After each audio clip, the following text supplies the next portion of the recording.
আরো একটা গুরুত্বপূর্ণ খবর আপনাদের জানিয়ে রেখি, সেটা হচ্ছে ডিটেনশন ক্যাম্প তৈরির নির্দেশ, এবং সেটা সব রাজ্য এবং কেন্দ্রশাসিত অঞ্চলে। এই বিজ্ঞপ্তি এবার কেন্দ্রের তরফ থেকে প্রকাশ করা হয়েছে।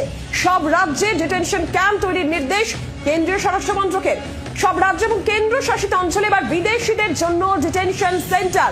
গতকাল রাতে এই বিজ্ঞপ্তি প্রকাশ কেন্দ্রের। গতকাল রাতে বিজ্ঞপ্তি প্রকাশ করেছে কেন্দ্র। এবার বিদেশিদের জন্য ডিটেনশন সেন্টার সব রাজ্য কেন্দ্রশাসিত অঞ্চলেই হবে। এই ডিটেনশন সেন্টার, ডিটেনশন ক্যাম্প তৈরির নির্দেশ কেন্দ্রীয় স্বরাষ্ট্র মন্ত্রকের। ডিটেনশন বিজ্ঞপ্তিতে ঠিক কি কি রয়েছে নীলাঞ্জনা, সেগুলো তুলে ধরছে। এখন পাকিস্তান, আফগানিস্তান, বাংলাদেশের ধর্মীয় নিপীড়নের শিকার যে সংখ্যালঘুরা, তারা এই সুবিধে পাবেন। হিন্দু, শিখ, বৌদ্ধ, জৈন, পার্সি, খ্রিস্টান সম্প্রদায়ভুক্ত ব্যক্তিরা এই সুবিধে পাবেন। 31শে ডিসেম্বর 2024-এর মধ্যে যারা বৈধ নথি ছাড়া ভারতে ঢুকেছেন এবং বৈধ নথি দিয়ে প্রবেশ করলেও যার মেয়াদ শেষ হয়ে গেছে, তাদের বিরুদ্ধে পাসপোর্ট ও ভিসা আইন পুরোপুরি কার্যকর হবে না। যারা ছাড়ের আওতায় নেই তাদের কঠোর নিয়ম মানতে হবে বলে ডিটেনশন বিজ্ঞপ্তিতে জানানো হয়েছে। একটু বিস্তারিতভাবে জানিয়ে যে আর ঠিক কি বলা হয়েছে বিজ্ঞপ্তিতে। রাজীব চক্রবর্তীর সরাসরি প্রতিনিধি রয়েছেন আমাদের সঙ্গে। রাজীব, একটু বিস্তারিত বলো, ঠিক কি বলা হলো বিজ্ঞপ্তিতে? কারা ডিটেনশন ক্যাম্পে যাবেন, কাদের জন্য থাকছে ছাড়?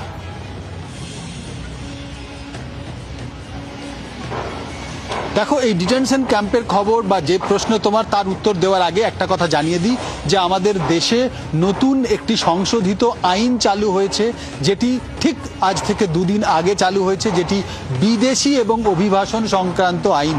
অর্থাৎ বিদেশিরা এদেশে থাকতে পারবেন, তারা আসবেন, তাদের ভিসার কি বন্দোবস্ত হবে, এই সংক্রান্ত সংশোধিত আইন সেটি কার্যকর হয়েছে। ঠিক তার একদিন পরেই গতকাল রাতে কিন্তু এই বিজ্ঞপ্তি, যে বিজ্ঞপ্তির কথা তুমি বলছো, সেই বিজ্ঞপ্তিতে বলা হয়েছে এবার থেকে প্রত্যেকটি রাজ্যকে ডিটেনশন ক্যাম্প তৈরি করতে হবে।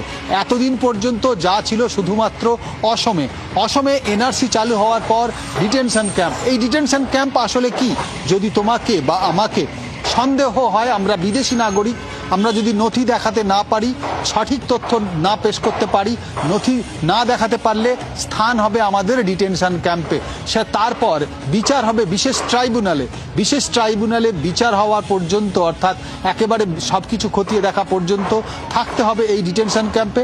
তারপর আমরা ভারতীয় নাগরিক প্রমাণ হলে দেশে ফিরতে পারবো, আর যদি প্রমাণ হয় আমরা বিদেশি নাগরিক, তাহলে সংশ্লিষ্ট দেশে ফেরত পাঠানো হবে। ডিটেনশন ক্যাম্পের মূলত এই কাজ। এবং এক্ষেত্রে তোমাকে জানিয়ে রাখি, এই নোটিফিকেশনে স্পষ্ট করে বলা আছে খ্রিস্টান, হিন্দু, বৌদ্ধ, জৈন, পারসি এবং শিখ, এই 6টি ধর্মাবলম্বী মানুষ যারা প্রতিবেশী রাষ্ট্র থেকে আসবেন, অর্থাৎ বাংলাদেশ, পাকিস্তান এবং আফগানিস্তান, তাদের জন্য ছাড় রয়েছে। কিন্তু